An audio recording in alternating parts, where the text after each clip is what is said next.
It takes a minute for it to set up, and be aware that there is a significant delay.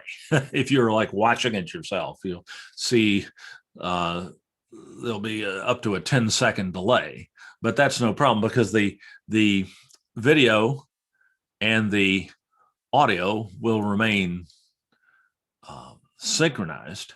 It just won't be synchronized with what you're experiencing, but that's fine because it will be synchronized for the other folks and they will be able to hear and see what you're doing. All right. I am again, oh, hi, Pauline. I am so sorry. My Zoom account popped up with a passcode on it this morning, and I didn't check, and I should have. I usually do. Yeah, I started many times. It doesn't work. They ask for password. Well, that's right. I didn't know there was a passcode on it. Yeah. And what I did was remove it when I got the messages. Oh, I see. My email started blowing up on me. Unfortunately, I have email. Yeah, I tried to email you and tried to email Mary. Yeah, I eventually got those. Good. Thank you for that. So I tried to come back, and then suddenly So we're going to need now to fit this in a slightly tighter time frame, but I think we can get it done. No problem. Okay, thanks. Thank you. All right. So let's get started. I'm going to go ahead and share. Let me start the recording over again in Zoom. He said. There we go. Adding video to your Canvas course. We're going to have to move rapidly this afternoon, getting a late start. So let's jump right in. I'll share my screen. And we'll be doing that much of the day. You're seeing my Zoom screen now, but let me get that out of the way. And I will bring up my outline, which I have here somewhere. There we go. So I don't forget.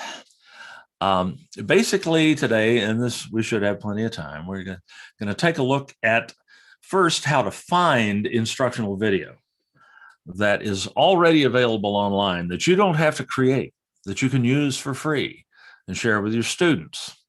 We'll look at places where you can find such video and both publicly accessible free video instructional video repositories and video repositories paid for by your libraries at your various colleges,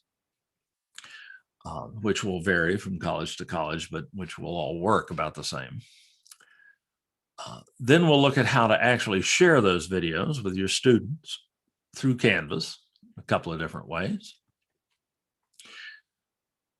Then we'll look at how to add your own videos you may have created you have created yourself through a variety of tools, and then placed online, probably on YouTube or Canvas Studio. And we'll see how to add those into Canvas and how to share them to your with your students. And if we have a little time left over, which is unlikely given the events of this morning, we'll talk a little bit about creating your own videos and using Canvas Studio or Zoom, and then sharing those with your students.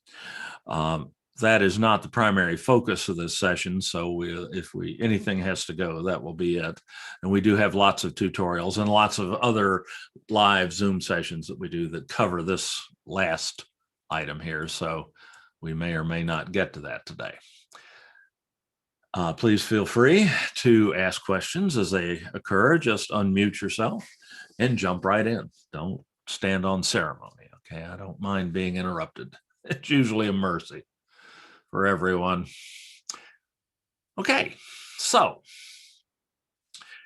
the first site we're going to look at, other than this outline here, is the San Diego Community College District's Open Educational Resources site.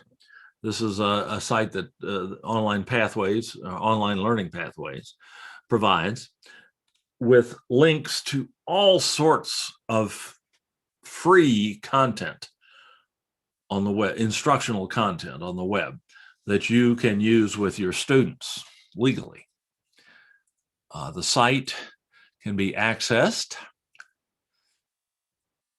at this URL, sdccdoar.net/OER_SDCCD. No, you're not going to remember that one. Let me put that in the chat tool.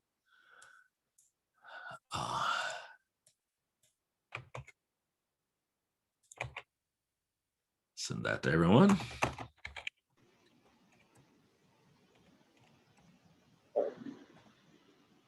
There it is in chat.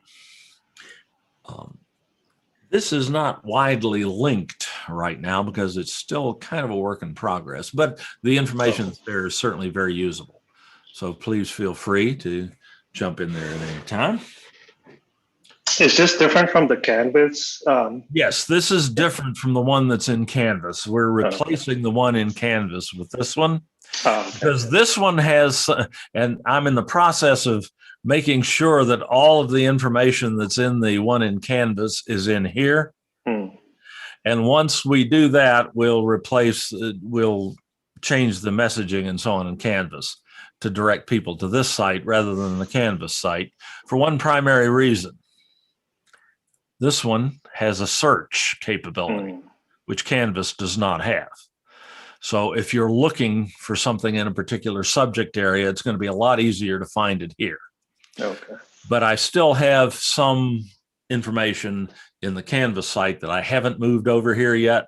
So I want to make sure, though this the Canvas site mostly has links to open textbooks, textbooks that you can use, professionally created textbooks created by your peers in the instructional community worldwide,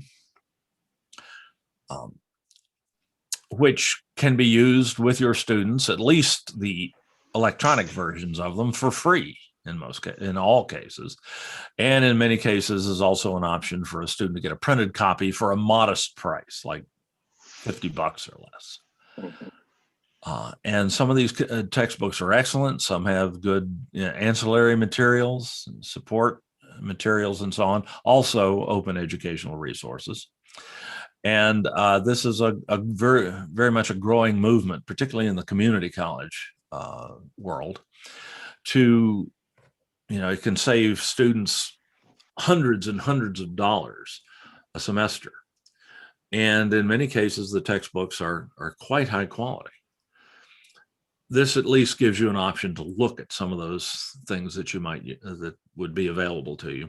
We have quite an OER community at the district.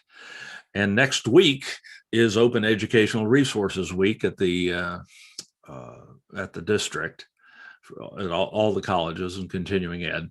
And Online Learning Pathways is sponsoring a virtual conference or institute on open educational resources. There'll be 1 to 2 Zoom meetings each day where various experts on open educational resources will be presenting. And that information is being publicized in other forums. I'm not going to take a lot of time with that right now, but I'll just mention that there's going to be a lot of that going on next week. But here we are today, and the open textbooks are probably the best part of this site. We have links to well over 300 open textbooks in a variety of subject areas. So it's quite easy to go in and take a look at your particular subject area and see what's available. Or you can just search for your subject area over here in the search box, or if you're looking for something more specific. But today we're talking about online video. So instructional video that you can find and use for yourself. And you'll find that under more OER, more open educational resources here on this site. And this is just a string of links to different repositories of open educational resources on the web. And one of those sections is instructional video repositories. Some of these you're undoubtedly familiar with, some you may not be. And we have links to ones that we have curated, looked at, and made sure that they contain useful information we think would be useful in many cases. And we've provided links to them. Like the Khan Academy is the granddaddy of all online video, instructional video repositories. Get that out in a minute. Salman Khan started creating this, 15, 20 years ago now, by making math videos for his nieces, I think, who are having trouble in math, and posting them online on YouTube for free. And next thing you knew, people all over the world were watching them. And that's grown into this massive instructional video site that is used by people, again, all over the world. Using it is quite simple. There's a search box. If you want to type in a subject area, I'm an old chemist, so I'll use chemistry. Just press enter. There are just 10 pages of chemistry videos here. And these are all quite high quality. This site has gotten a lot of support from places like the Gates Foundation, and they do a very nice job. Like here's an introduction to chemistry video. You just click on that link and wait for the site to respond. And here you've got your video that you can play, watch as many times as you like, whenever you like. If I click on that video, I see that I have an option up here to copy a link. If I click that, that will copy the link to this video, which you see up here in the location line in the browser. And then you can use that URL to provide your students access to that video through Canvas. We'll see the details, the nitty-gritty details of that in a minute. But almost all of these sites will have some way for you to access or to provide access to these videos for your students. Just looking at one more, excuse me. YouTube, for instance, is the largest online video repository in the world, one of the most visited excuse me, sites on the internet. And if you find a video on YouTube, which you can find in the same way by searching for a subject matter,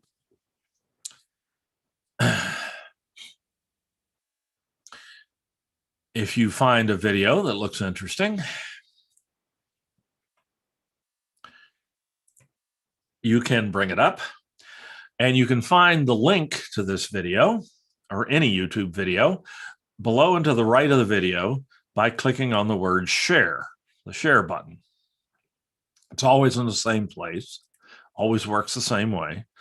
Having a consistent interface is something to be said. And if you want the link, the simple URL link for the video so that you can put that into Canvas and share it with your students, you can just click the word copy here, and that will copy it to your operating system clipboard, be it PC or Mac. Excuse me. YouTube also provides you with a so-called, or will provide you with a so-called embed code. If you click here where it says embed on this little bracket, double bracket symbol, this is an embed code. It's a bit of hypertext markup language code that you can use in a way that I'll show you in a few minutes. It's something you don't have to understand anything about except how to get that code onto your operating system clipboard.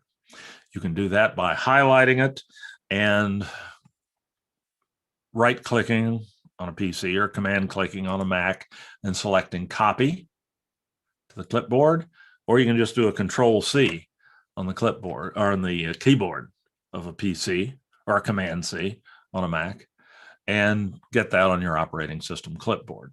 You can also just click this copy button down here, which will do the same thing. So there's lots of ways of copying that to your clipboard. And in a minute, we're going to see how to use both the links and the embed codes. Okay, welcome, Cecily. I hope you didn't have trouble getting in earlier. I had a little problem with a passcode that Zoom slapped onto my account without my knowledge. I will be going and shouting at someone about that later, but not you all. I'm sorry if that happened to you. I usually check before I started. I don't know how I did today. I was involved with other things, I guess. It went smooth. I was having trouble with my headset, so. Bless your heart. I can relate to that for sure. All right. So next thing we want to talk about here are video repositories provided by your library. All of those ones that are in the OER site here are free and open. Anybody can use them and can pull content, pull videos from them and make them available to their students. But at the San Diego Community College District, depending on which institution you are affiliated with, you will have access to other, oh my gosh, I think I just closed that accidentally. That was unwise of me. Just a second, if you don't mind. Get that back up there. Okay. Depending on the institution you're affiliated with, you'll have, or depending on the institution for whom you are teaching in any given course, you will have access to some instructional video libraries that the libraries or the repositories that the libraries have to pay for, but which you get access to for free by virtue of teaching a course for that institution. And these videos can be shared with your students as well. We'll see how to do that, how to find video in those repositories here in a couple of minutes when we talk about how to actually implement this in Canvas. But those are very high quality instructional videos in most cases. Not that you can't find very high quality videos in the open free resource repositories, but the general level of quality and professionalism is a bit higher in the library or in the repositories that the libraries pay for. So we'll see how to embed those things into Canvas as well, and how to look and see what you may have access to, and then how to find videos within those repositories. But the first thing we're going to talk about, the next thing I should say we're going to talk about, is how to share these instructional videos that you have found with your students through Canvas. That's the primary focus of our presentation here today. So to do that, we'll need to go to Canvas. And you will share these videos with your students in all probability through a module in your Canvas course.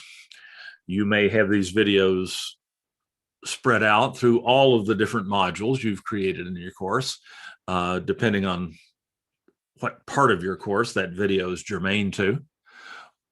And or you may put the video links in a module by themselves so that students will know where to go to find video modules. Actually doing both is probably a good idea. I've just made a little demonstration module here for video links in this Canvas Sandbox course. I did that for the benefit of folks who may be out there watching and may not know much about Canvas. A module is just a collection of links related to one another containing instructional information that you want to provide to your students. I made this module by clicking on this Add Module button here and giving the module a name. So not very complicated.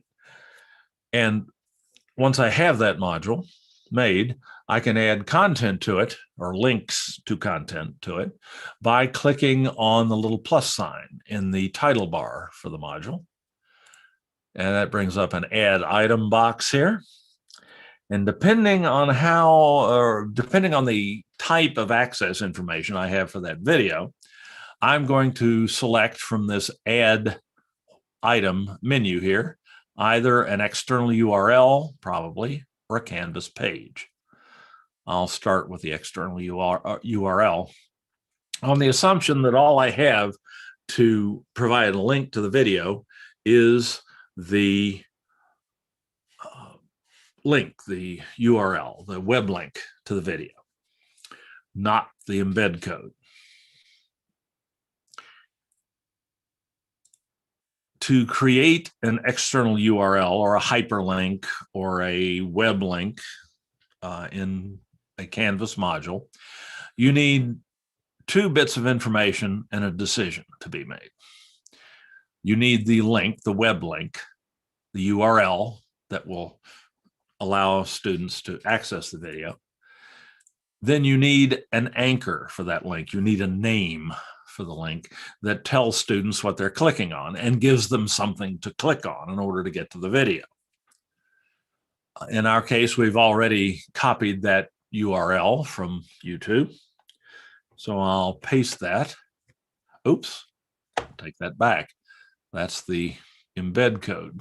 Shoot, forgot what I had on the clipboard. All right, let's go back to YouTube and get the, oh, that's my live stream. I don't need that. Let's go back to YouTube and get that simple URL, this URL right here. I'll just copy that to my clipboard and go back to Canvas and paste that into the URL box for the web link. Pretty simple. And I need to give it a name. Well, what was the name of that video? It was Introduction to Chemistry. All right. I can do that.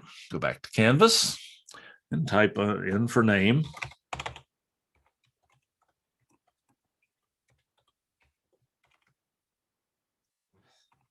I might add video so students know this is a video.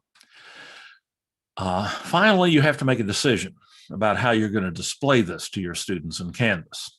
You can either have it display in the Canvas content frame, the center portion of the Canvas screen here, so that the course menu and any material over here on the right still remain visible to students.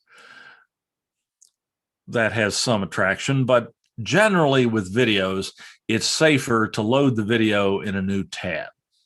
So that instead of having it appear here in the Canvas content frame, the web browser is going to open up a new, not a new window, but a new tab in the web browser and display the video in that. That slightly complicates getting back to Canvas for the students. Not a lot, but some. But in too many cases, if you don't load this external URL in a new tab, the video may not play. That's particularly true with videos that are stored in the Zoom cloud.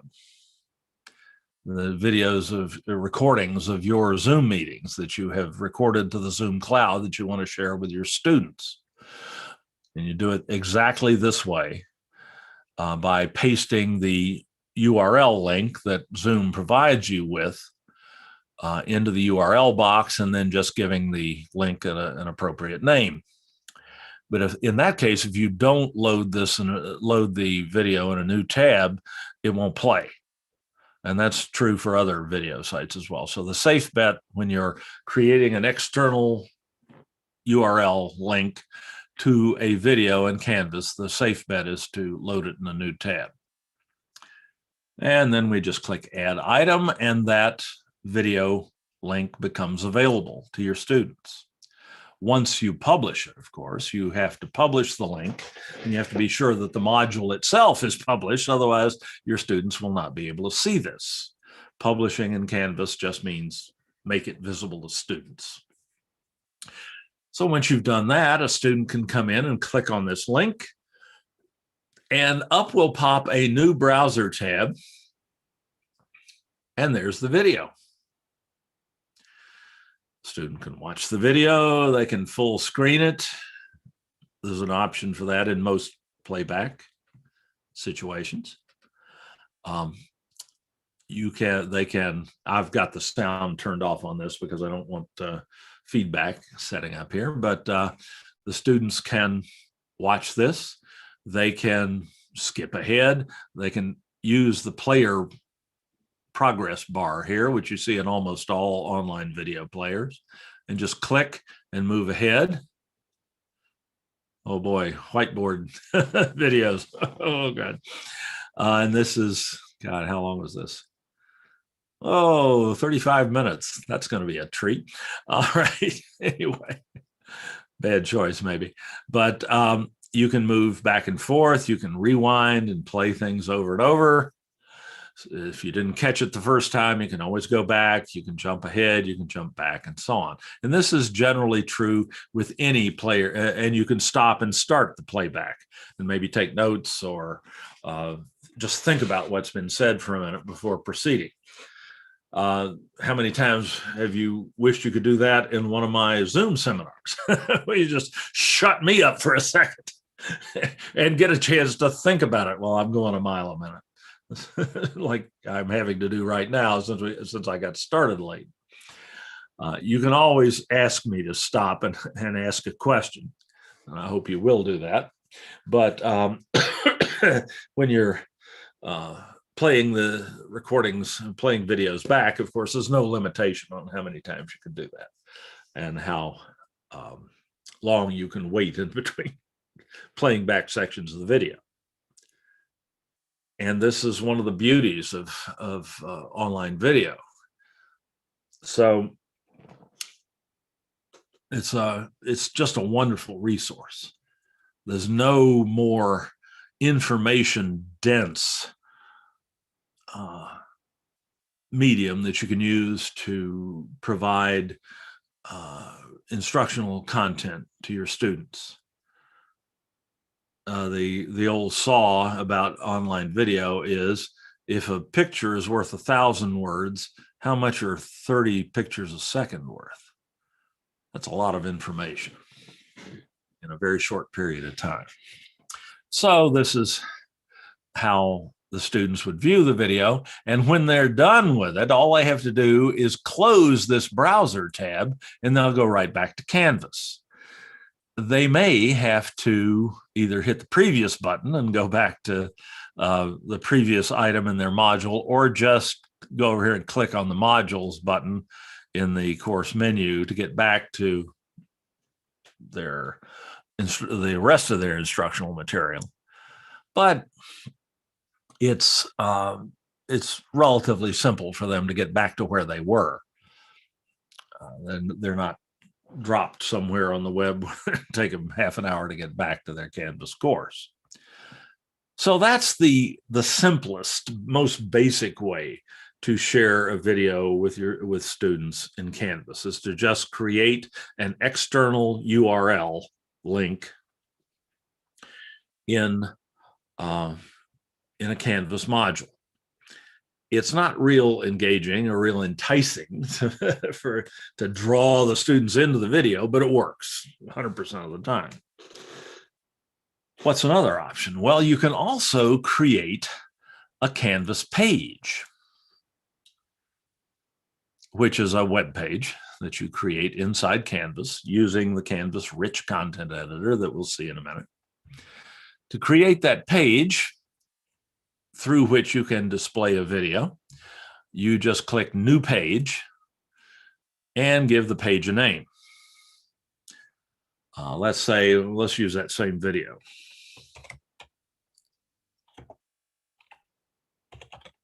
Oh, let's use a different. Let's find something new. Let's go to maybe TED. Technology, entertainment, design. The famous TED Talks that cover just an unbelievable variety of subjects. They're nominally about 18-minute talks, and they're given typically by world's experts on the subject matter, literally world's experts. And here's one I am dying to watch. I just found this morning. I haven't had a chance yet. A crash course in organic chemistry in presumably 18 minutes. I gotta see that, because I spent many years teaching organic chemistry, and I never got that much done in any 18-minute period. So I've got to see this, but later. I can click on that video, and you have all the usual playback stuff. But with TED, you also have a share button here. And like YouTube, TED gives you the option to either just get the link, which we could use to put an external URL link into a Canvas module, or an embed code. And here's the embed code. Again, this is a snippet of hypertext markup language code that you don't have to understand at all. All you have to do is know how to get it on your operating system clipboard. And with TED, anyway, you've got this little link here that does that for you automatically. You just click on that link, and it copies it to your operating system clipboard. And now we go back to Canvas. So we'll call this, what was it? What was the exact verbiage? A crash course in organic chemistry. Let's see, maybe I can copy that. Yeah, save you having to watch me type it, which is agonizing. I'll copy that to my clipboard. I'll need to go back and get that link in a minute too. So I'll go to Canvas and I'll make that the page name. Maybe add video to the end so the student knows it's a video, and add that item. Well, fine. I can publish that. But right now that's a blank page. The link to the video is not actually in there yet. So I have to open up the page by clicking on the name that I've just created here in Canvas, and then editing the page. And now I need to get a link, or better yet, an embed to this video into the rich content editor in Canvas. That's what you see here, the ubiquitous content editor in Canvas. If I have an embed code from a video site like YouTube or TED or whatever, to get this video into the rich content editor, I use the last icon on the right in the control bar for the rich content editor, the little cloud icon, which if you mouse over it is labeled embed. So if I click that cloud, I get a box that asks for the embed code for that video. Now I need to go back to TED and get that. Again, by just clicking the share button here. Stop. No, I don't want the Lexus commercial. Thank you. Come on. There we go. And click the share button. Click on the embed option. Copy the embed code to my clipboard. Won't hurt to see that a second time. And then paste it into the embed code here and submit it. And that's all there is to it. This produces a so-called video embed. It's a lot more engaging than a simple hyperlink in a module, because you see the first frame probably, or a frame from the video. You get a play button.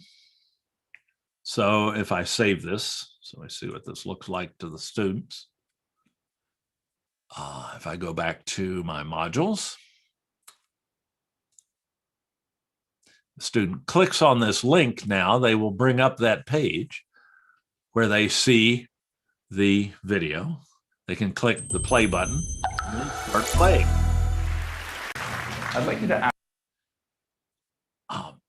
This is a lot more engaging, a lot more enticing, a way to display this video or to provide access to this video for your students than just a simple hyperlink.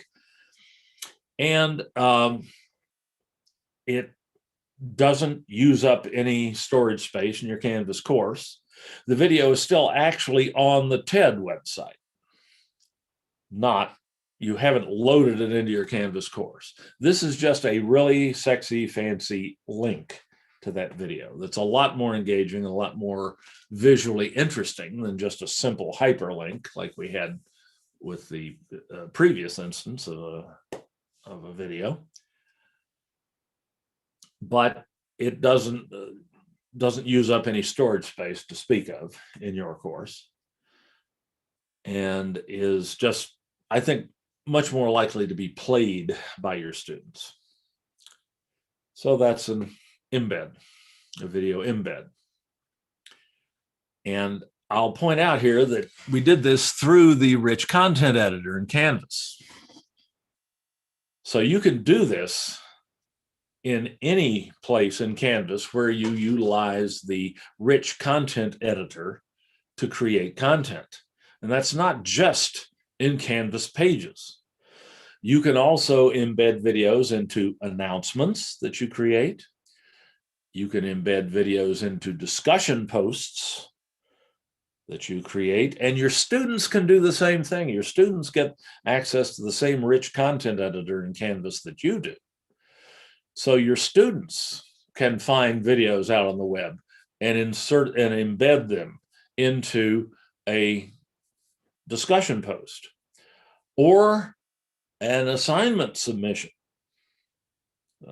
submission to a homework assignment, or to an essay question on a test. So this is a tremendously powerful tool. It allows students to submit work in the form of a video or to illustrate some concept they're talking about in a discussion topic with a video. This, of course, could have perhaps undesirable results as well, depending on exactly what kind of video the student posts and where they found it. There's lots of video out on the web that is perhaps quite instructional, but not necessarily suited to a family educational environment. But well, you can deal with those. I've never heard of anyone actually doing that, though it's certainly possible they could. But it's something you'd have to deal with on an individual basis in that case. But these videos can be tremendous educational resources that you can provide to your students through Canvas in this relatively simple and quick way. Okay. So we've seen how to do this with how to provide video access to videos that you have found out on the web to your students, both by putting an URL, an external URL link into a module, or by creating a Canvas page or an announcement, a discussion post, and so on, and embedding the video in those documents in Canvas. Pretty simple. Questions at this point? We got a little more to go, but we're moving right through this today. Not being quite as, I'm sorry I'm moving so rapidly. Please let me know if I blow past something that you don't get. Dave, I noticed when you did the page embedding that, and I'd never noticed this before on pages, it has the little to-do box at the bottom where it says add to student. Has that always been there? Did I just? Yeah, as long as I remember. For pages? Add that to the student's to-do list that pops up on the course homepage when they go in. Okay. But there's no way for us to know whether they watched it or not, except to ask them.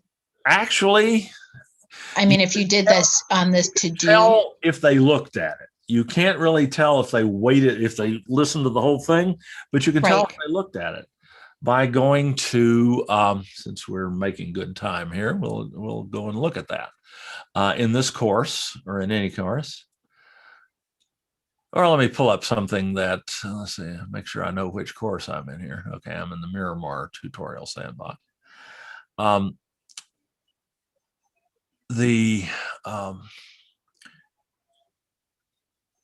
me go to a course that has some activity in it over time. This one is just a blank one I just made. Here we go. This has got some simulated student activity in it. You can go, if you want to know exactly what your students have looked at in your course, you can go to the people link in your course. Right.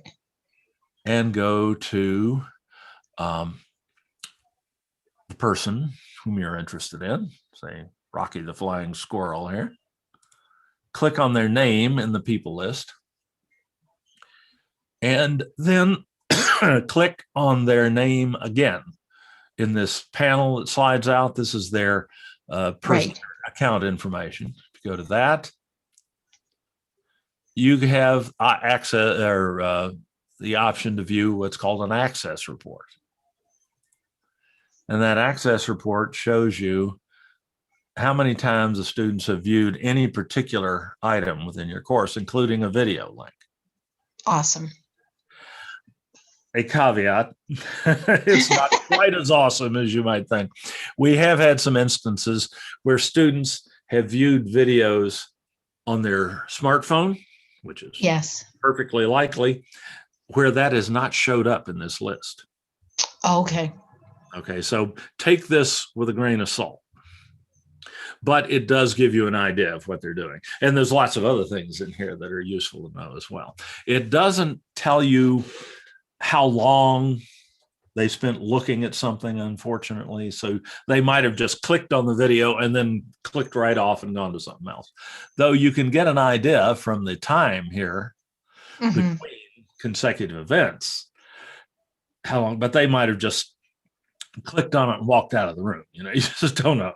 There's a limit to how much surveillance capability we have in Canvas, but it's not bad. So that's a useful thing to know where to find. We do an entire session on Canvas analytics where we illustrate stuff like this as well. So, okay. Nice to see. It's just, it's just good to know, if one is going to watch the video, spend time deciding whether to put it up or not. And then, I mean, it's always, anything is up to them to decide how much to take advantage of, but it could be time spent in better ways. So, yeah, short of or to get a sense whether like a TED Talk gets more hits than say, like a documentary or something like that. Yeah, you can kind of get an idea of that by looking at a variety, just a selected sample of students. And right.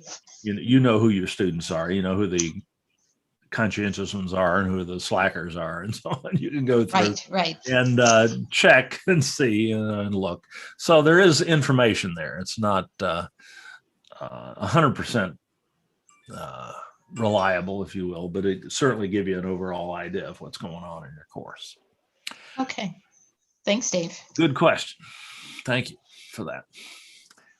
I have a question, Dave. Good. Didn't used to have where there was like a YouTube logo where you can just kind of click on it and then it'll let you search YouTube videos? Yes. Like, what happened to that? Did it disappear? It has moved. Oh. And we're about to see it. As a matter of fact, that's the next thing I'm going to talk about. I was looking for it, and I was like, where did it go? Yeah, well, that's the first thing we thought when we saw the new rich content editor interface as well. They've done away with the YouTube button. And it's still there, but it's hidden a layer or two down. Okay. Thank you. Well, yeah. Well, thank you. That's a good question. Let's go back to that course I was piddling around in here. And let's see, I got to find that one. And unfortunately, my dashboard is a mess. So just a second. Bear with me, if you will. That's the Miramar tutorial sandbox. There's a reason why I have this labeled that way, and I'll show you right now, as a matter of fact. All right. That's great if you're accessing video that is on a publicly accessible website. You can always go and get the link or the embed code and put those into Canvas and share them with your students.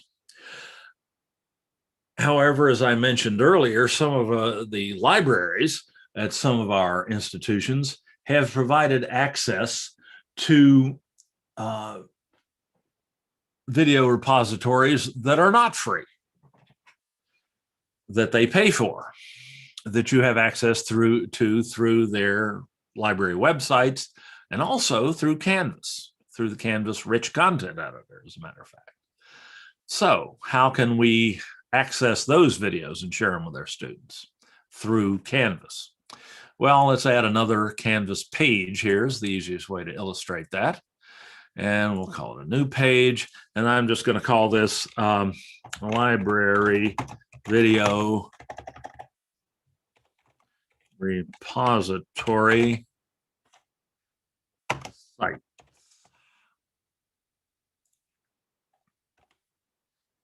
And add that item. That's a blank page. Now I'll go to the page and edit it in the usual way. So how can I search and embed video from these paid resources that my college provides to me? To do that, I use this little icon in the Rich Content Editor. It looks like a little electric cord and plug. And there's a little menu button next to it, a downward pointing arrowhead or caret. And if you mouse over that caret, it says apps. In the old Rich Content Editor, these were called external tools. There was an external tools link. So they've renamed it and reimaged it. So you just have to know this. If I click on that, I will see whatever external resources that I've used before in this course, or I can click on View All and I can see all of the ones that are available to me.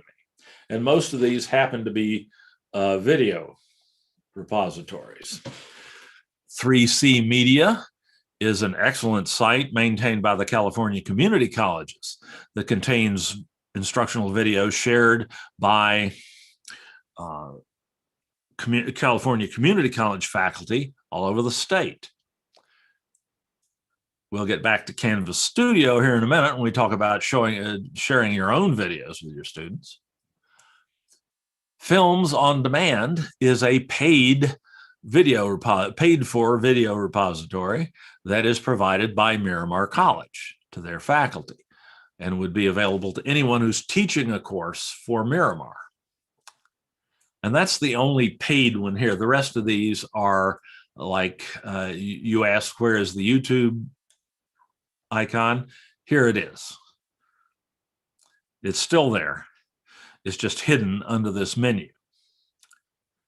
But let's look at Films on Demand here, which is a wonderful, professionally done video repository with instructional content in all sorts of different subject areas. To utilize this through Canvas, you just click on the name, Films on Demand, and a search box pops up. And you can search. I'll do my favorite search again, chemistry. And just click the search icon. And here's a, good God, 269 pages of videos on chemistry. This is an incredibly extensive video repository. There's tons and tons of videos here. And you can spend quite some time searching. Obviously, we might want to narrow this a little bit. Let's try organic chemistry and see how that goes. 396 hits on organic chemistry. Good God. So just find the real challenge here is finding the video you want to use. You can get more and more specific, obviously, in your searches and narrow it further. Let's see, I saw one here on breaking the wall of expensive vaccines. Okay, fine. I'm just going to pick one of these at random.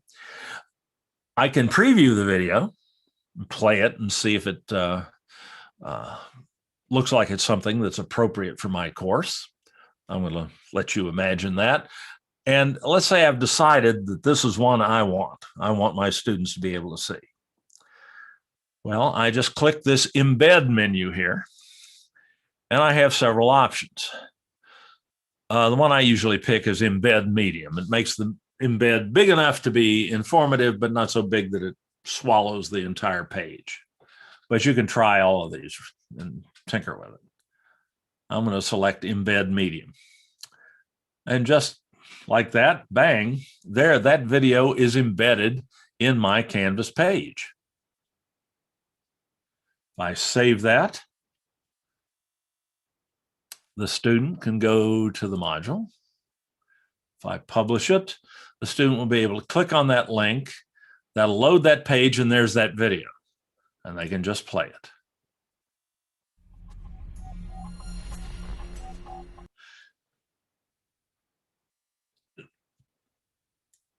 No challenge at all. The only challenge here was finding the video that I wanted, and because it's such an extensive repository of professionally produced, in the most, very professionally in most cases, instructional video.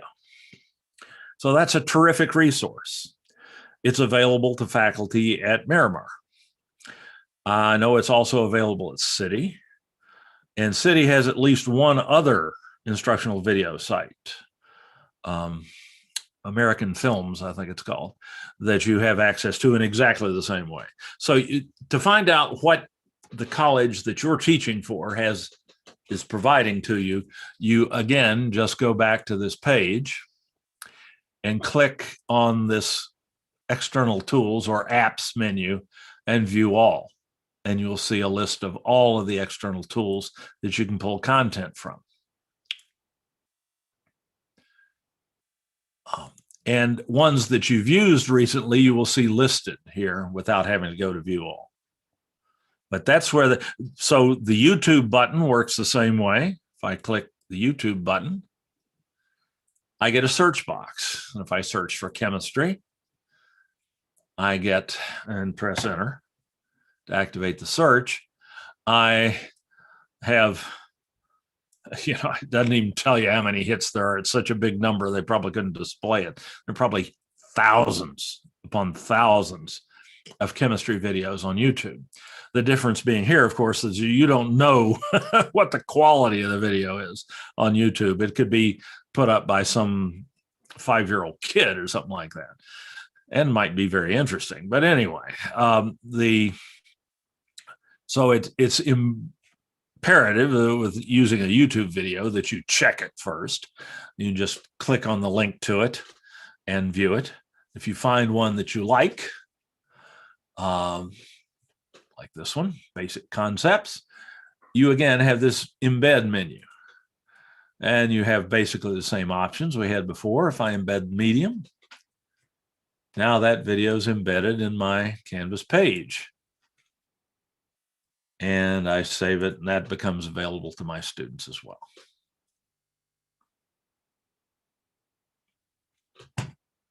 So that's where the YouTube button went, Archie. That's one of the more perplexing changes in the rich content editor for folks who are familiar with the old one. Thank you, Dave. Is that just because they've added other things that you can add to your page? Yeah. And they reorganized that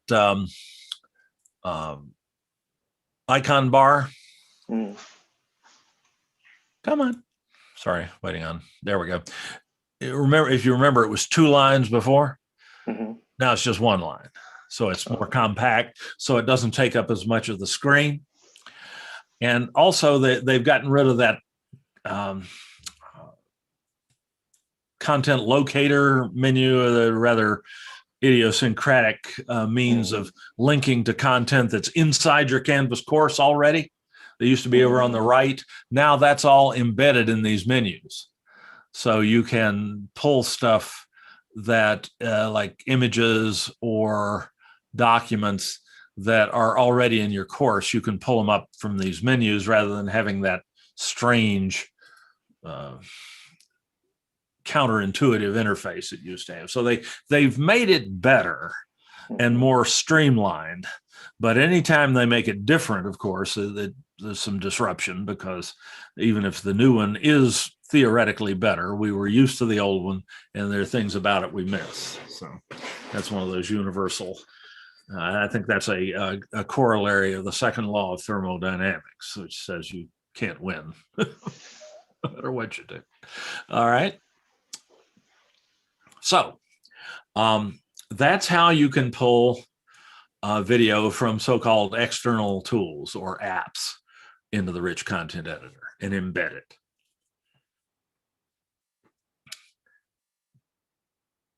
How are we doing? Oh, we're doing fine on time.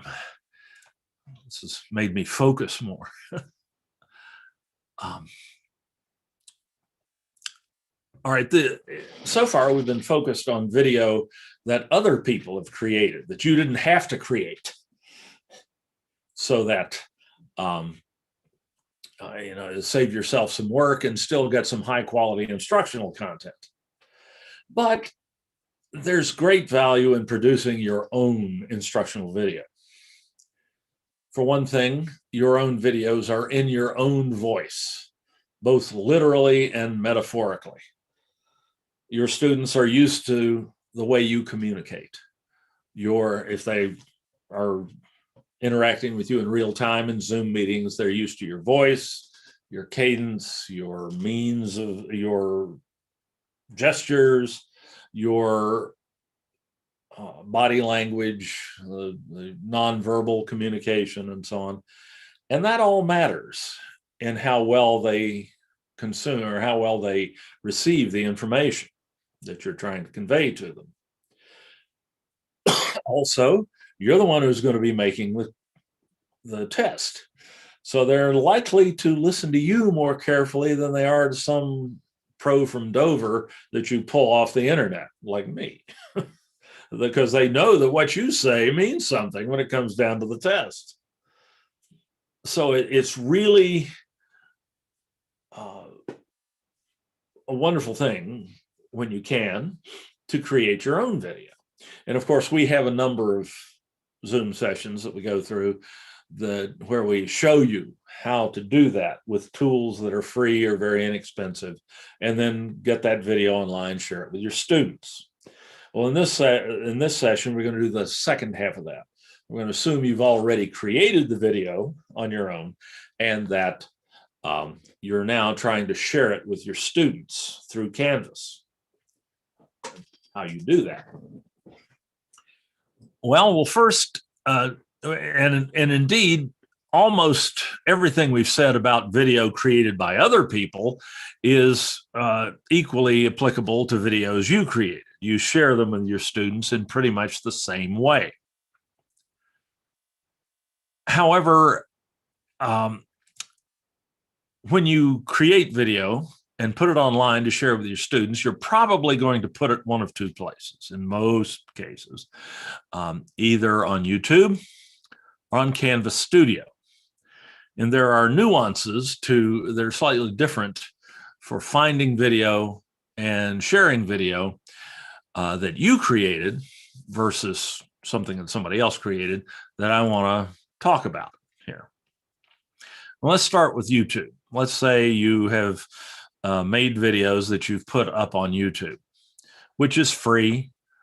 Anybody who has a Google account has access to YouTube, has creator access to YouTube, which allows you to upload videos that you have created in whatever tool onto YouTube, excuse me, and share it with your students from there. So how do you do that? Well, to see that, we'll have to go to YouTube. Oops, that's my live stream. I don't know. mess with that. Let's pull up YouTube. If you are currently logged, if you go to youtube.com and you're currently logged into your Google account, if you use Gmail, for instance, for your email, you probably will be already. If you use Google Docs regularly, you'll probably be logged into your Google account already.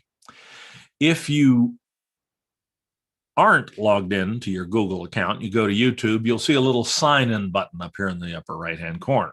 You can click on that and enter the credentials for your Google account, your email address and your password.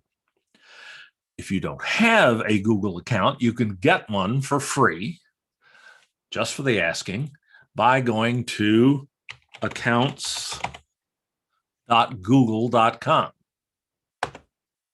And if you don't have an account, it won't know who you are, and there'll be a button allowing you to create one. The process takes about 3 minutes, and you have access to all the wonderful free stuff that Google provides you. And probably you, unlike Facebook, Google is not going to collect any more information about you than they already collect when you go and use Google to search. So there's not really a huge downside to signing up for a Google account. Facebook is another matter. I haven't logged into my Facebook account in 2.5 years, and that was a mistake. I go back sometime beyond that. I detest the thing. So you're in, assuming you're in YouTube and you're logged in with your Google account, you'll find up in the upper right-hand corner of the YouTube interface, either the profile image that you've uploaded to your Google account, if you've done that, or just your initials up here. Either way, if you see something in this little round circle here, other than a sign-in button, you are logged in to your Google account and to your YouTube account, which is the same thing. All Google resources use the same account. So I just click on that circle, and if I have uploaded video to YouTube, which is a process that we cover in other sessions, you'll have a link to your so-called YouTube Studio. It's the third link down in this menu that drops down. And that's where your videos are stored and accessible.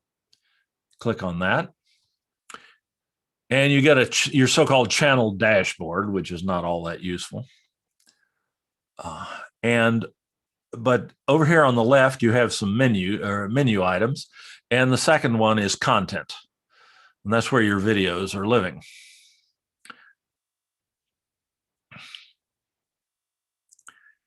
If you want to share one of these videos with your students, you just click on that video. Let me see. I don't want to pull one that I've sent to an individual faculty member. Let me pull this one, which is a generic one. I just click on that and then click on this icon here that says View on YouTube. And there's that's my video on YouTube, one of the videos I've put on YouTube. At this point, the process of sharing this video with your students is exactly the same as I showed you before. You click on the share button. You get either the link or the embed code on your operating system clipboard. I'm going to take the embed code and copy that to your clipboard and go back to Canvas. And I can just keep using this same page here. Now I can embed that video into Canvas in exactly the same way I did with the other one from YouTube. I click on the cloud icon, I paste in the embed code, and I submit. And bingo. Why did I show you that again? You already knew that. Well, because there's a nuance to this that I'd like to show you. If the student plays this video, they can let's see, here I'm assuming that you are holding the meeting in your personal meeting room. Full screen it and wish to supply your attendees with the information they need to attend your meeting, such and they can pause it and all that stuff. But if they pause, YouTube flashes up some suggested videos. Oh, you might like to look at this too. And unfortunately for me, most of these videos that they pop up are more interesting than I am. So, and there's just an endless supply of them. So the students can immediately jump down a rabbit hole here and be gone from my video and maybe never come back. Or at the very least, they'll have to close this before they can go ahead and play so that they end up in the right Zoom meeting. And thenceforth, when they pause, they don't get those suggested videos, but they get them once, and that may be enough. Also, when they get to the end of the video,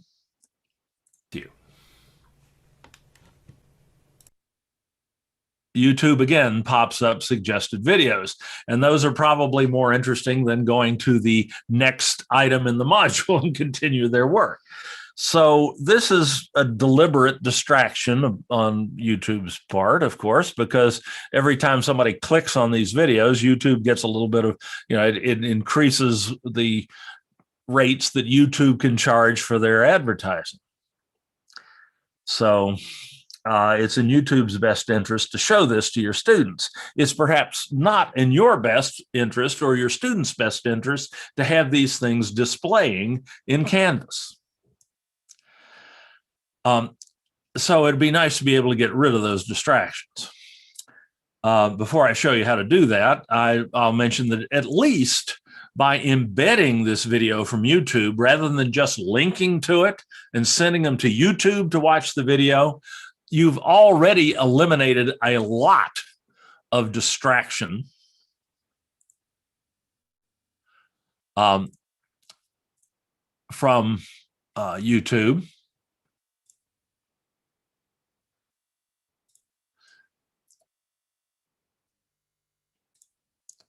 All these videos here on the side, any advertisements that might be playing up here and so on. You just by embedding it in Canvas, you eliminate a lot of these potential distractions, but you can't get rid of those suggested videos that pop up just by embedding. So how do you get rid of those? Well, you do it by altering the embed code. Let's go through that embed process from YouTube again. I've still got the embed code for this video on my clipboard. So I can click the cloud icon there and I can paste that embed code in again. And what's not immediately obvious is that you can edit this embed code before you submit it. And if you choose to do that, in this case, for this purpose, the place you want to edit it is right at the end of the YouTube URL, which is pretty easy to recognize within this embed code. It starts https://// just like any web address.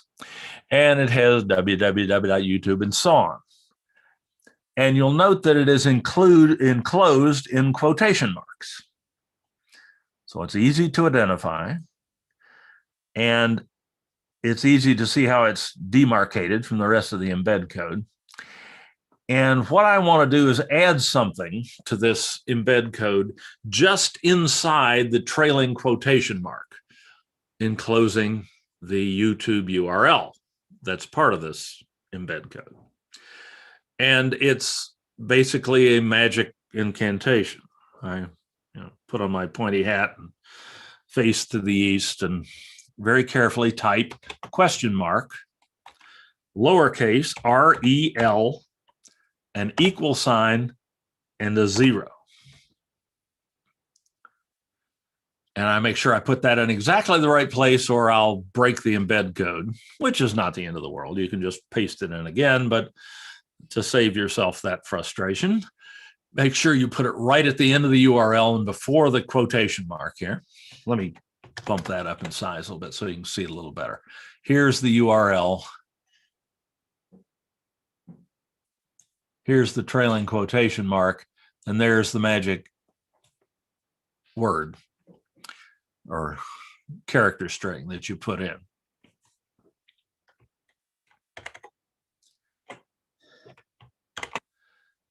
and then submit. And now I have that video embedded a second time, but watch now when I play it. Providing access information to your Zoom. Now, no suggested videos. If I go to the end, no suggested videos. So that's worth knowing about. That minimizes the chances your students are going to be distracted and led off in some other direction. That's a nice trick, Dave. Thank you. Thank you. And for now it works, but YouTube could kill it tomorrow. Yeah. There used to be a button or an option you could check on your own YouTube videos that would prevent those suggested videos from showing up without you having to hack the embed code. But YouTube got rid of that some years ago because they realized it was costing them money. And they know this is still costing them money too. So there's no guaranteeing that this will work indefinitely. But for now, at least, it does still seem to. Very well. The last thing I'd like to talk to you about is how you can share videos of your own that you have created or loaded into your Canvas Studio library. Canvas Studio being a video tool or a video storage, organization, and creation tool that is provided free to you by virtue of having a Canvas account at the San Diego Community College District. You can access your Canvas Studio library anytime you're logged into, you have to be logged into Canvas to do it.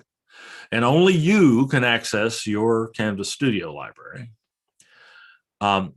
You can do that by clicking on the Studio icon in the Global Access menu here on the left in Canvas, the gray bar. If you click that, you'll go to your Canvas Studio library. And we just spent last Friday talking all about this, so I'm not going to spend a lot of time on general information about Canvas Studio at this point. That recording will be online shortly. Indeed, we have multiple recordings from previous months that you can view on an introduction to Canvas Studio. But let's just say I've got a video in my Canvas Studio library that I would like to share with my students. How can I do that? I can do that by finding the video I want to use and viewing it.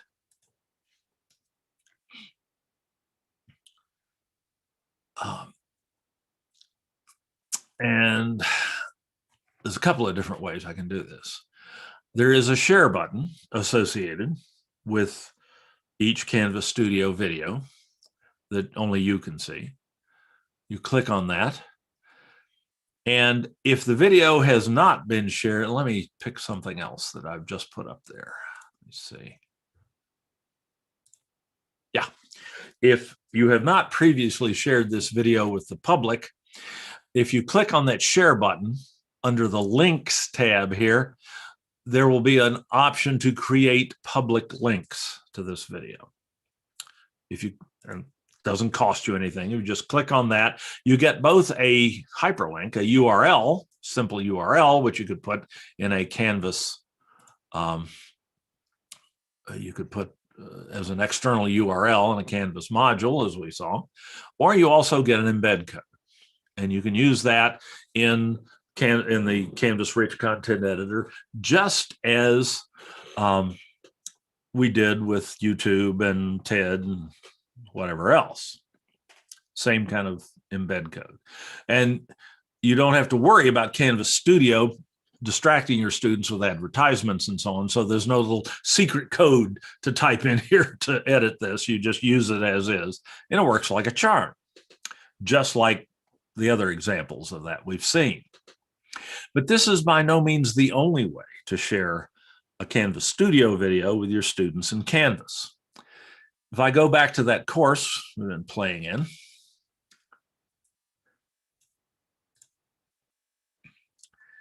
and go to a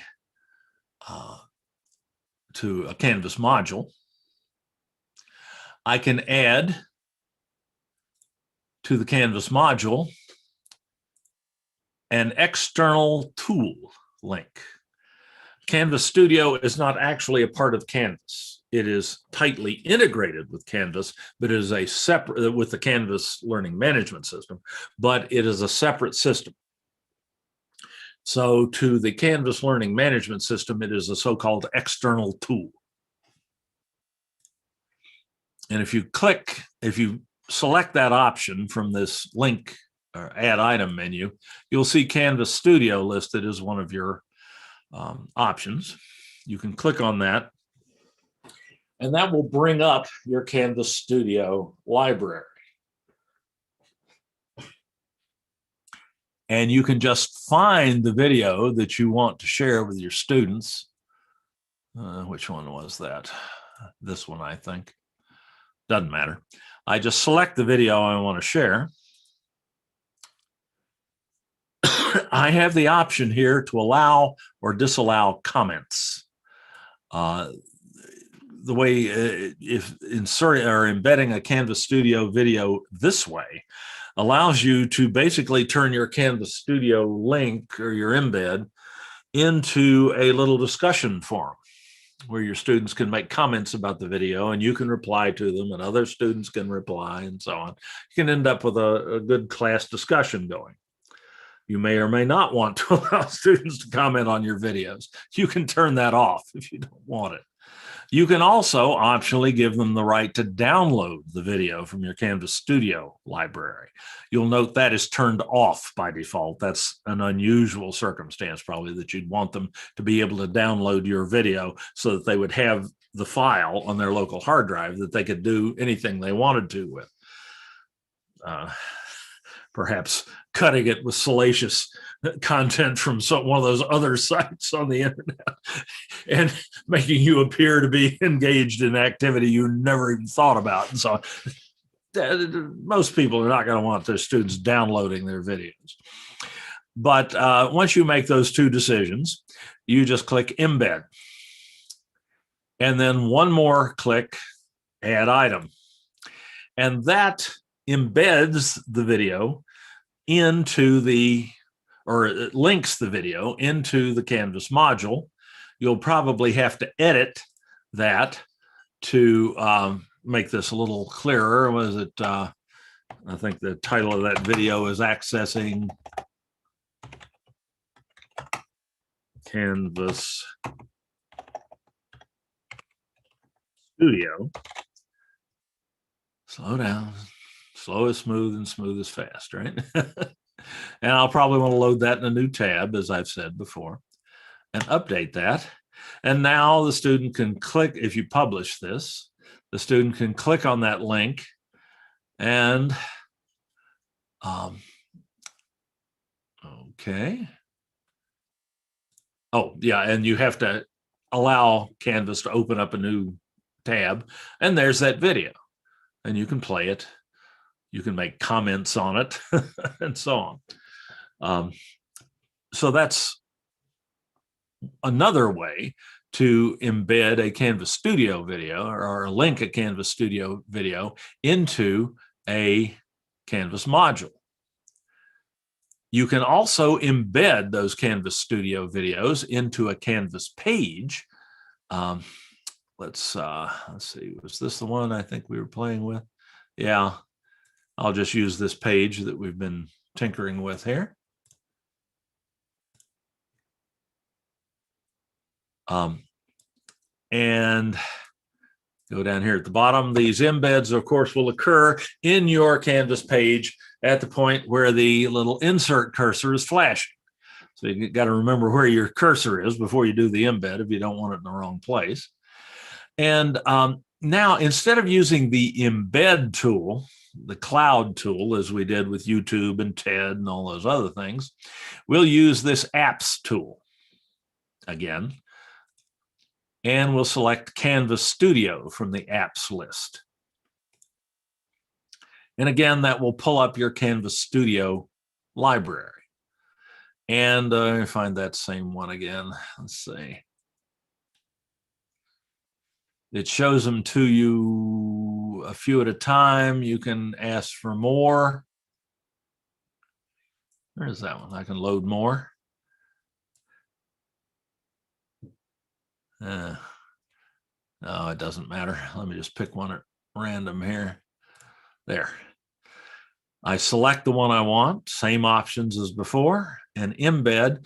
Only this time I get an actual embed that looks a lot like the embeds for YouTube and TED and things like that. And the students can still do comments, all that. Your Canvas Studio videos are captioned if you request it, which you always should. So the student can play the video. Creating an email distribution list. They can in the turn on the caption. web client for Microsoft Outlook at the San Diego Community College District. Go to the little.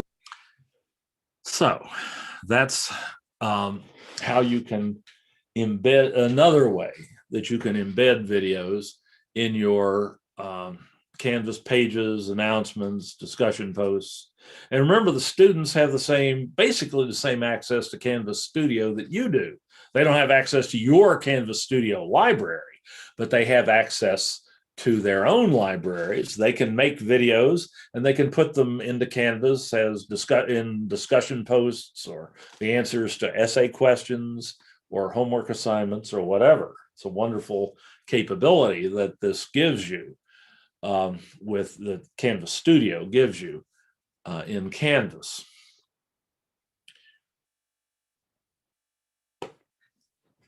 So that pretty much deals with that. We're at 401 here. We're just done. That pretty much deals with everything except creating your own videos in Canvas Studio and Zoom. Creating your own videos in Zoom, of course, is nothing more than requires nothing more than recording your Zoom session, which I'm doing right now. I've been creating a video, an online video that my client population, you all, will be able to, once I put it online, will be able to view anytime, just as your students can view your videos, the ones you selected or created for them. Canvas Studio has a recorder tool that will allow you to record either what your webcam sees or record your screen with VoiceOver, as I'm doing right now in Zoom. And the videos will be automatically added to your Canvas Studio library, and you can share them. You can add them into your Canvas course and share them with your students using the same techniques we just went over. So that's what I would have covered if I'd had a little more time. I haven't heard any questions for a while. I hope you all are still functional out there. I see you're all still there. That's remarkable enough. Let me kill the share for a second and ask if you've woken up, how many, or if you have any further questions. I do. Good. Do you have a list of tools that students can use for creating videos? Good question. The tool we would probably primarily recommend to students would be Canvas Studio, because they have excellent access to it just by logging into Canvas. They don't have to pay anything for it. They don't have to even create an account. Their Canvas accounts are automatically created for them, and they can access that through Canvas. But in more generally, do we have a list? I don't really have a list. I do have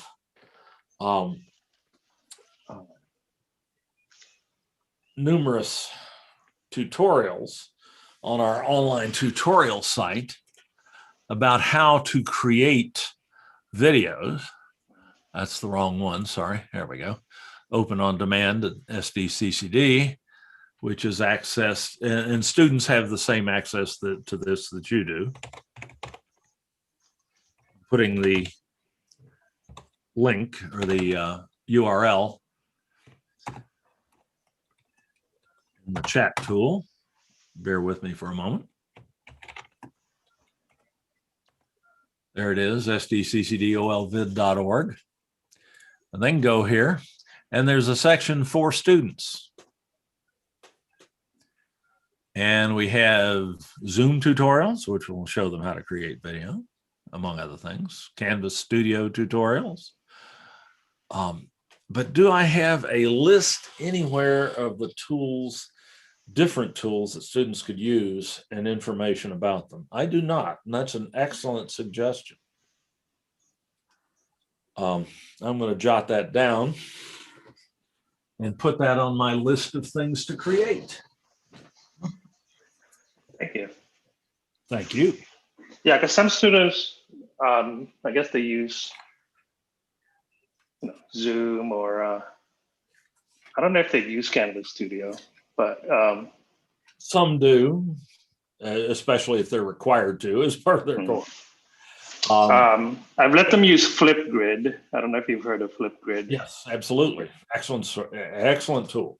Yeah, I like Flipgrid because it's kind of like one site where they can post their videos, and then the other students can watch other students' videos, and exactly put feedback. And so that's a great possibility. There are many students will use their cell phones to create video. Yeah, but like each student has kind of their own favorite tool, because some things don't work that well, or issues. They just prefer one. Yeah.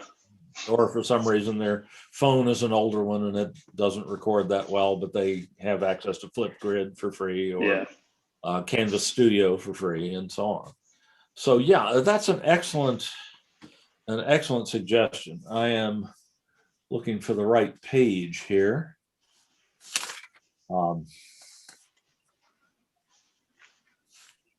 For tutorials to add. Student video create. I'm actually writing this down on paper. Okay.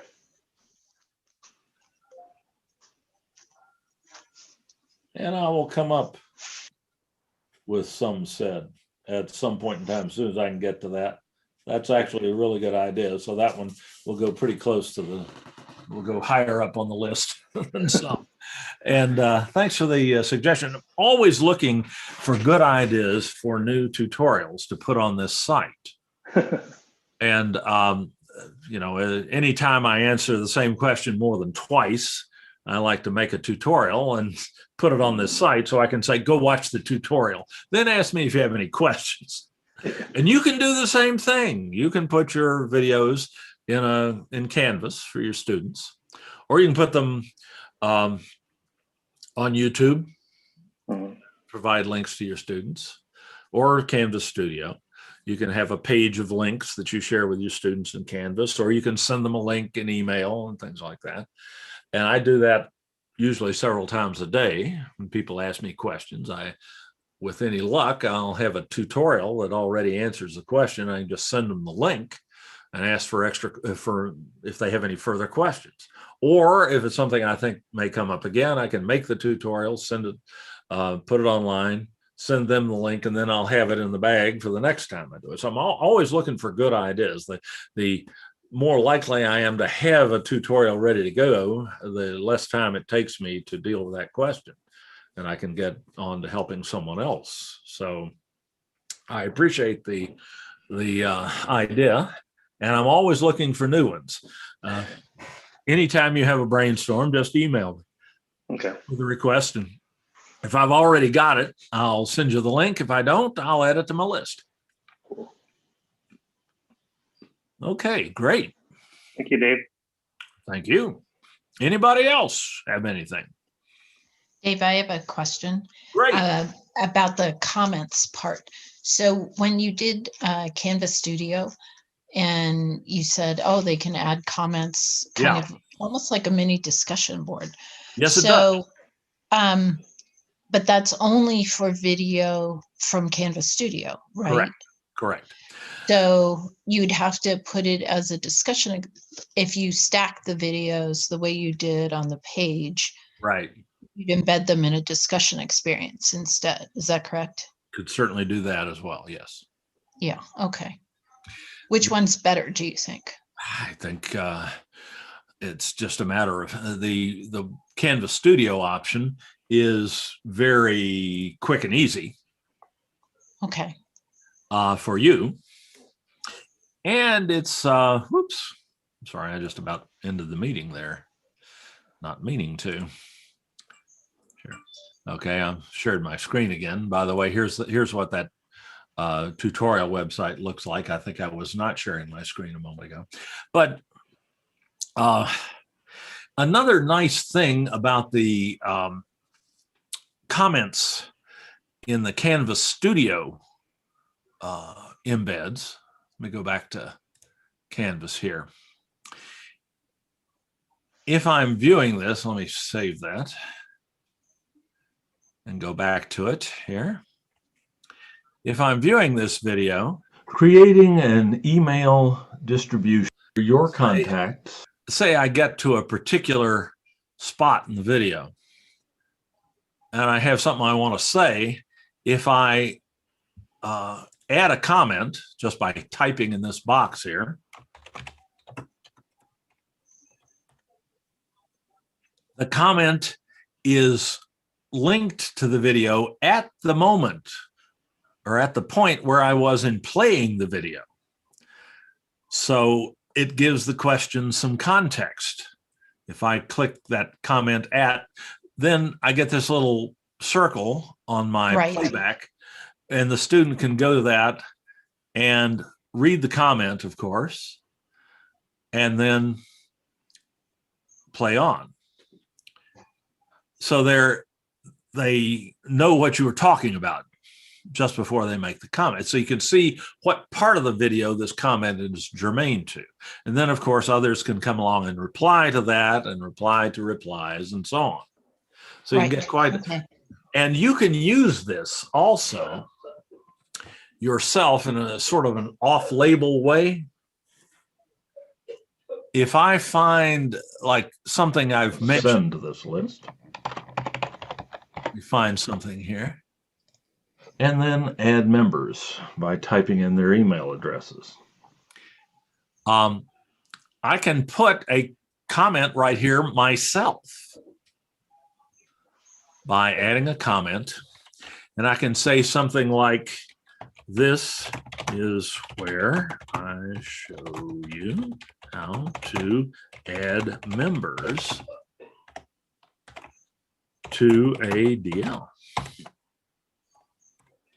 And I can save that. And you can see when you get to that point in playing it back, the comment, the first bit of the comment pops up over here. So people, and so you can use this to mark spots in the video where specific topics are covered. Oh, yeah, right. Okay. And that saves the student time. If they're looking for a particular bit of information out of that video, they don't have to play the whole thing. You can short circuit that process for them and save them time and make it more likely they'll find what they're looking for.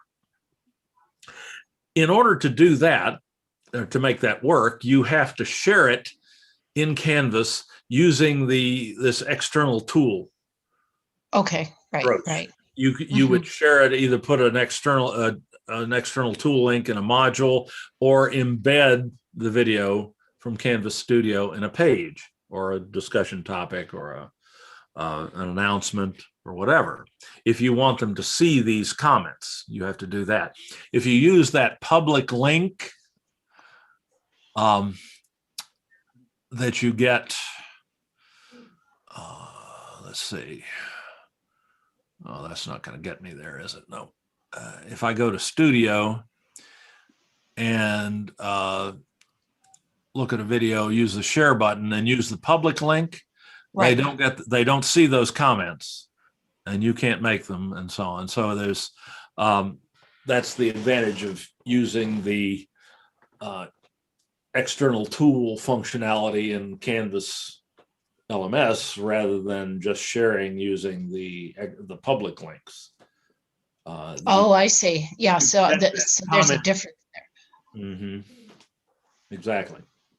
So the comments are not the same as, say, comments on a discussion board. No. It's more like editor. It's more what I call chiming in. You know, as if Probably. If we were in a classroom and you would stop the video and you'd make a point Right. about X, Y, or Z. Okay. Exactly. That's where my confusion was. You know, the word comment. But it could just everywhere. It could just be a chat.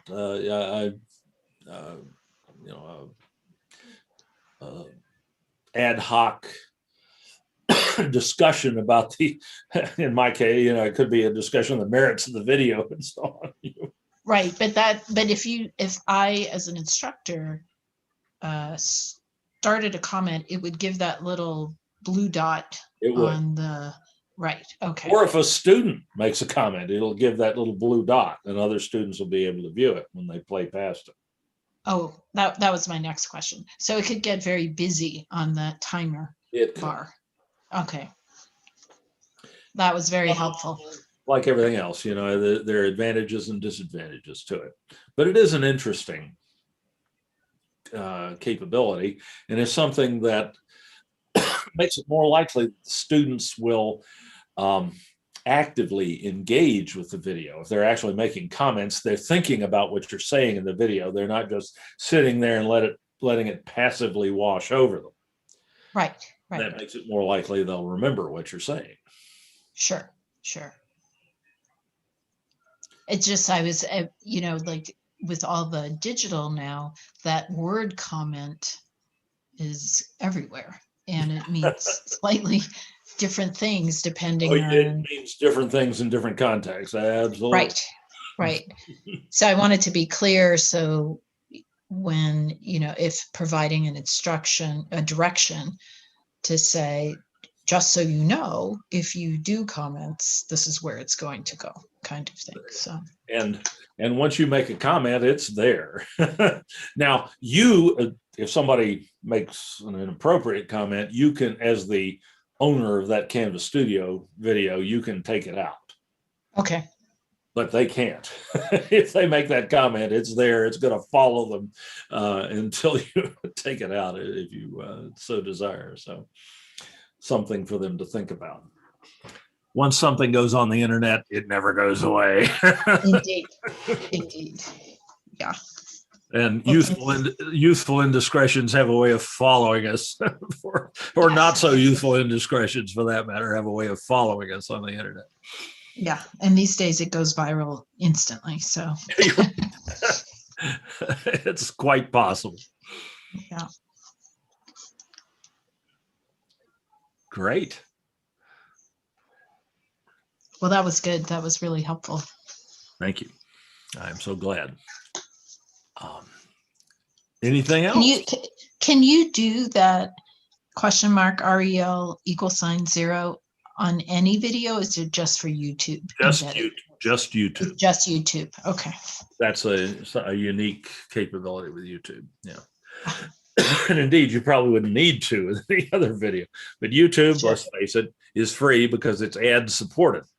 And if Google didn't make money from it, they wouldn't spend the gazillion dollars every year it takes to maintain it and give you an almost infinite amount of storage and bandwidth to use on YouTube. There has to be some payoff for them.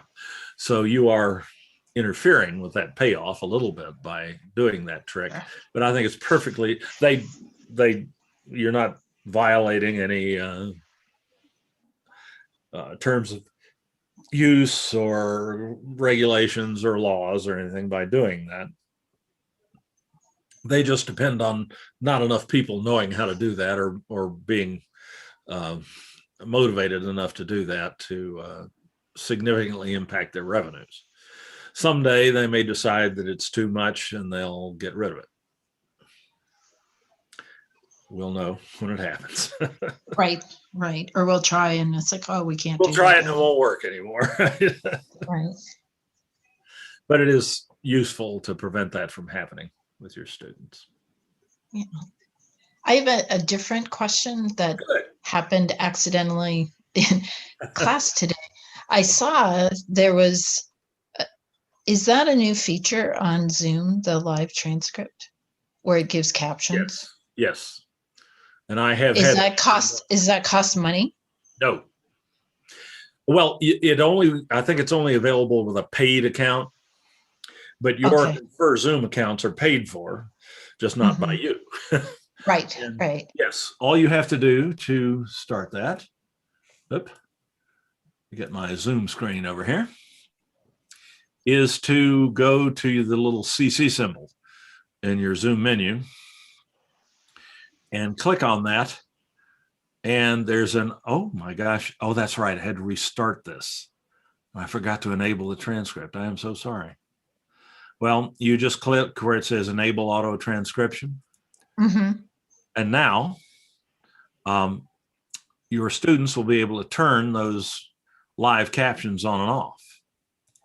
All they will have to do, and when they click on and you can move the captions around. I love that. You can click and drag that caption box around. Oh, cool. But the viewer can. But all they have to do, when they click on the CC symbol, what they see is this little menu here. And they have an option to either show or hide the subtitles. So I can turn those off, and turn them back on again.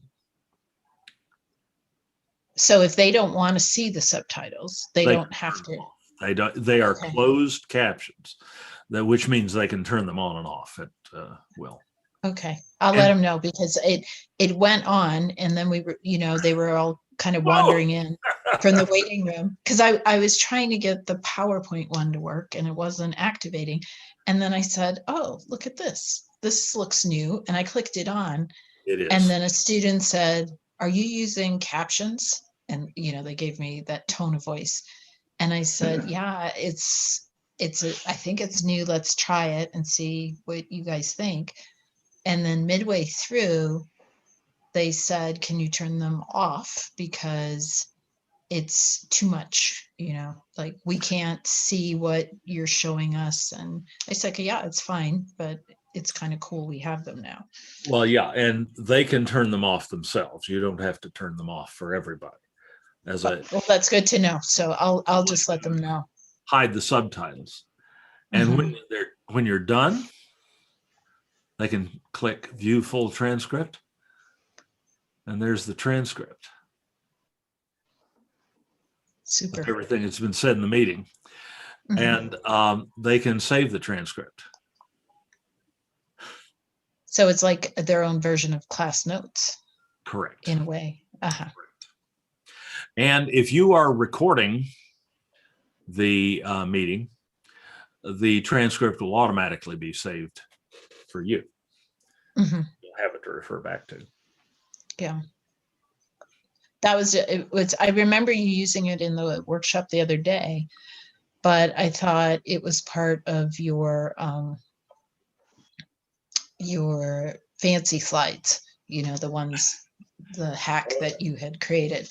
No. And so when I saw it, the thing that caught my eye this morning was that thing was so big on the toolbar for Zoom, the live transcript. Right. Where before it would just be the CC, and then you click it on and it says, so who are you paying to do your captions? Exactly. Or do you want YouTube to?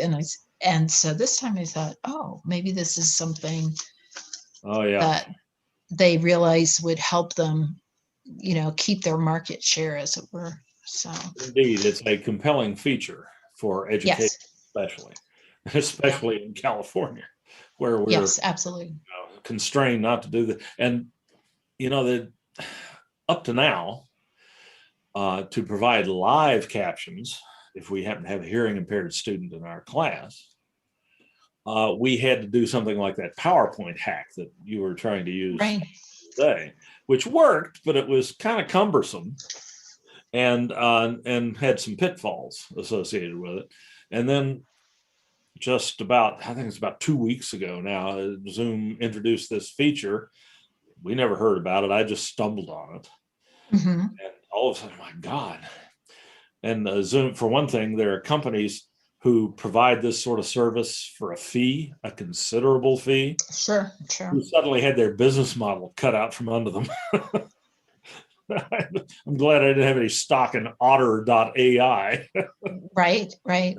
Well, it's also helpful for my students where they're non-native speakers of Exactly. English, and it helps Captions are them. valuable in so many circumstances other than having a deaf student.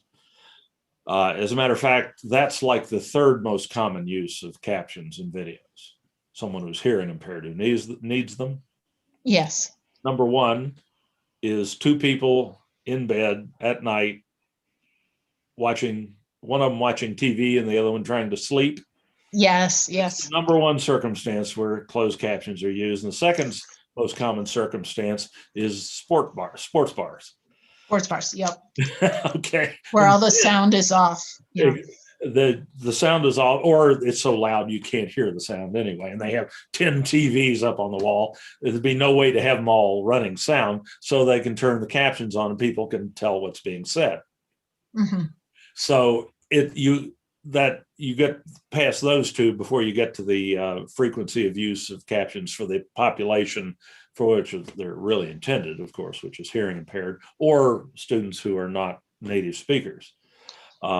And that's why we're required to have captions, but that's not why the bulk of people use them. So Right, I have it. those little facts about closed captioning, but it's a wonderfully accurate, not perfect, but wonderfully accurate. And as you may have noticed when you were speaking, it even does a pretty good job, if you have a decent microphone, of picking up what your students say. Yes. And yes. reproducing that for other students. So it's a marvelous tool. It's a marvelous enhancement to Zoom for educators, and a major improvement in the tool. Yeah, I'm glad you showed us that because it's a big help. And now I can tell them, well, if you don't want them, then just you click don't on have to have them. symbol, Just turn it off. Yeah. Say hide subtitles, and they'll be gone. Yeah. So I got to tell you, I get that complaint sometimes from people when I'm displaying captions, as I am right now. You can't turn that off because I'm sharing my screen with you and it's appearing on my screen. Well, I have a limited amount of sympathy with people who say that's distracting. Being an old person who has hearing acuity issues myself, and certainly sympathy for people who have far worse problems than I do. And you can just get, as far as I'm concerned, you can just get used to it. And you'll find that if you stick with them for a while, you begin to depend on them, because you realize that if your attention wanders for a second, and what did she say? Then you can look at it's probably still on the screen, or you can pull up the transcript and see what you missed without having to, oh, professor, would you mind repeating that type of thing. So it's actually good for everybody. Yeah, and it's also for students that come late.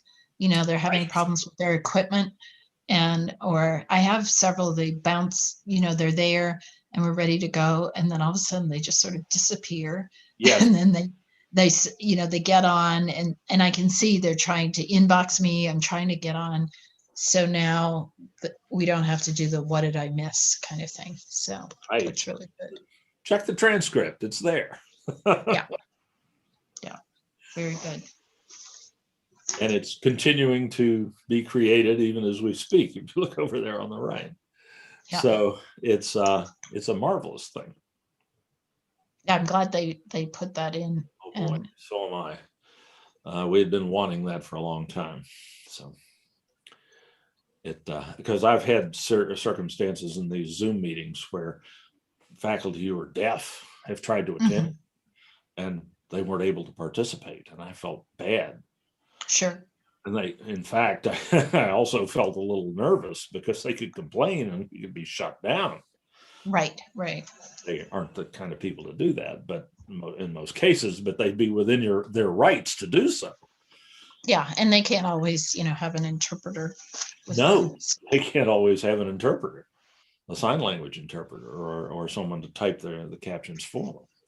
So it's I just feel so much better offering these Zoom meetings now, knowing that capability is there, and anybody who needs them we'll have them available.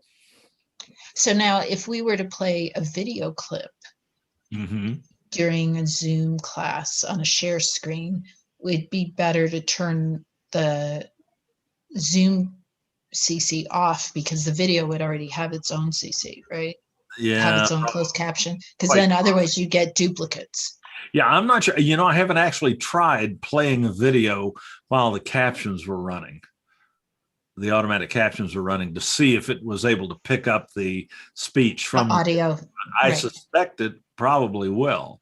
So yeah, in that event, you could just turn that off momentarily. You can always, as the instructor, can go in and quickly disable it and then enable it again. Right. In a moment. And that would also make the transcript cleaner. So yeah, that's a good point. I hadn't thought about that. Very good. Super. Thanks, Dave. My pleasure. Okay. Anything else? I'm good for today. I hope you are. Yeah, that's this is the end of my day as far as work goes, so I'm quite happy about that. Archie, anything else that you had? No, I think that's it. Were you going to do something with the scheduler? Yeah, I'm sorry. I haven't gotten to that yet. That's fine. I was spending today getting ready for this. And then fixing the fact that that Zoom added a passcode to my account without my knowledge. And I'm not sure exactly how or why that happened, but I intend to look into that because we got started half an hour late. Yeah. Because, as you well know, because that passcode was there and blocking people from getting in. I probably there are people who never did come back and try it who were blocked. And that really ticks me off. And that's not the first time that's happened to me, just a heads up. If you have I've eliminated the passcode on my personal meeting room in Zoom because I don't want to have any hurdles to people getting in. And in all the hundreds and hundreds of Zoom meetings I've done, I've only had a Zoom bomber invade one of them. And I was able to get rid of them very quickly. They're good security tools. And it was fairly easy to find Professor Hanky Panky in my participants list and remove him from the session, which prevents him from coming back in to that session. Yeah. And so I don't want to throw the baby out with the bathwater here. So I took that passcode off that Zoom wants you to use. And apparently every now and then they just activate it on all the accounts for with no warning. So I was recording. I just said, well, I'll just make the recording and there's nobody here. I'm live streaming it on YouTube. Maybe somebody will watch it there. And then suddenly I started getting email notifications popping up down here saying, what's going on? People are trying to get in. And that's not the first time that's happened. So I know better. I know to check that before I start a meeting, and I just forgot today, and I apologize. But I'm so glad that you all made it. I just am distressed that probably some other people wanted to attend and didn't. But at least we'll have the recording. So I'll go work on getting that online a little later on. You know, Dave, I used I clicked on that link that Mary Kingsley had, when she sends out your programs, and it sent me to like the Zoom meeting app or something. And because I have a CCC confer.zoom.us account, right, it let me in, and I didn't need a passcode. Well, that was because by that time I had found it. Oh, you had found it. To Archie and other people, and Pauline letting me know, and Mary Kingsley emailing me frantically, I had taken it off and restarted the session, which is why I didn't have the transcript or the captions enabled, because I did enable them the first time, but I forgot. There was things were scattered, and I was trying to get going, and get things, compressed in time so that I could get through the presentation. I forgot to turn them back on, but that, and as I say, I knew what to do because it's not the first time that's happened to me. Mm-hmm. How do you remove the passcode if Zoom? You go to, you can only do that for your personal meeting room, which I'll use without exception in my session, so people can get in. Even if they didn't get the current email, if they've saved that link somewhere, they can always get into one of my, they can just click into it. Even if they think I might be online, they can click into it and look. And that's what I want. I don't want people to be locked out. So to make that happen, let's see here. I think, here's my Zoom meeting or Zoom account management screens. I just go to zoom.us. By the way, Cecily, you mentioned CCC confer. Yes. Zoom.us. Mm-hmm. That's just an alias for zoom.us. Oh, okay. You can just go to zoom.us and save yourself the extra typing. It's the same site. Oh, I didn't realize that because in the beginning I had trouble. When you get to the Zoom site, all you have to do is sign in if you're not already signed in with the credentials for your Confer Zoom account. And then this is a Confer Zoom account that I'm using right now. So you can just get to it through zoom.us. They're all just Zoom accounts. The CCC confer.zoom.us accounts are just accounts paid for by the state chancellor's office. Just plain old Zoom Pro accounts. Quite nice ones. They've got a lot of extra features on them and so on, but they're still, you could buy it yourself if you want it. But anyway, if you want to take that passcode off your personal meeting room, you go to the meetings link in your account management screens at zoom.us and you click on personal room here. And that brings up the properties of your personal room, and you can edit that. And there's an option to have a passcode or not, to enable the waiting room or not, and lots of other options that you can set here. But to get rid of the passcode, you just uncheck this box right here. If it's checked, and then save it. And now you have no passcode on your personal meeting room. Cool. That's something that CCC Confer still gives us the capability to do. That capability is granted at the account management level, which none of us can get to. And they have chosen to allow us to take that off. If you just buy a Zoom Pro account from Zoom, they will require you, if you use your personal room, they will require you to have either a passcode or a waiting room activated, or one other thing. What was it? Can't remember what the third option is, but you can't not have a passcode. In that event, it's not the end of the world because you have a passcode enabled.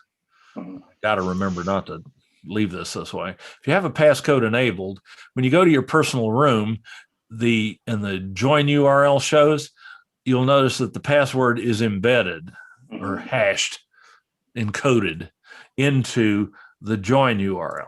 So you just share that URL with your students instead of the simpler one that just has the meeting ID in it. And then they don't have to enter the password when they click on that link to come in. Yeah. Okay. So that's how all that works. And I'm going to edit that right now and take that passcode off. Or I'll be at fault this time. Okay. Good. Well, thanks, Dave. I hope you have a good evening. Well, thank you both for coming. It's great to have you every time. You ask great questions, and it allows me to get lots more information into the recording. So I appreciate you coming. Oh, we appreciate you, Dave. Thank you. Take care. Bye. Bye.